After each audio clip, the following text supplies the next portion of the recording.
رسول الله صلی الله علیه وسلم فرمای اذا مات ابن آدم د آدم بچی وفات شه انقطع عنه عمله ټول اعمال د منقطع شو ودرېده نور عمل دی نشي کولی الا من ثلاث مگر درې داسې اعمال دي چې هغه نه منقطع کېږي د مرګ نه بعد هم د دې اجر روان دی یو په هغې کې اولنۍ ذکر کړې ده الا من صدقة جاریه صدقه جاریه په داسې ځای کې د مال لګولی چې هغه عمل جاري دی ته په قبر کې پروت یې تا ته د هغې اجر در روان دی دغه رنګه ولد صالح نیک اولاد د خپل اولاد صحیح تربیت دی وکړو دینداره دې کړه پرهیزګاره دې کړه قرآن دې پې ویلو عبادت ګزاره دې کړه 5 وخته مونځ کوي عقیده د توحید ده د سنتو تابعدار دي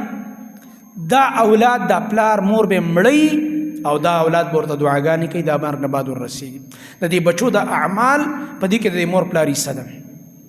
دا هم لویه ګټه ده زموږ په کورونو کې جنت موږ سره دی خو د اولاد په باره کې موږ څومره غافله یو د دې په تربیت کې موږ څومره غافله یو او د دې به موږ نه تپوس کېږي دغه رنګه د الله نبی صلی الله علیه وسلم فرمایي بل هغه علم دی علم الله رب العالمین یو انسان ته علم ورکو قرآن او حدیث باندې پوهه کړ او د نورو خلکو ته وښیي دعوت وکړي درسونه وکړي او د هغې نه خلک فایده اخلي نو څومره پورې چې د دې علم نه فایده اخیستی کېږي دا بیانات خلک اوري دا درسونه اوري یو کتاب یې لیکلی هغه خلک ګوري د هغې نه فایده اخلي دته د مرګ نه بعد دی عالم ته اجر ور روان دی په قبر کې پروت دی او اجر ور روان دی ډېر کله ته یو انسان به د ځان نه خبر هم نه او د په یو بیان باندې بچا د شرک نه توبه کړي قیامت کې به دې خبر هم نه به راشي یا الله د په یو بیان او خبره باندې ما شرک نه توبه کړې وه کیدای شي د عالم سره خپله دومره عمل نه خو د هغه په وجه چې مکمل ژوند د هغه بدل شو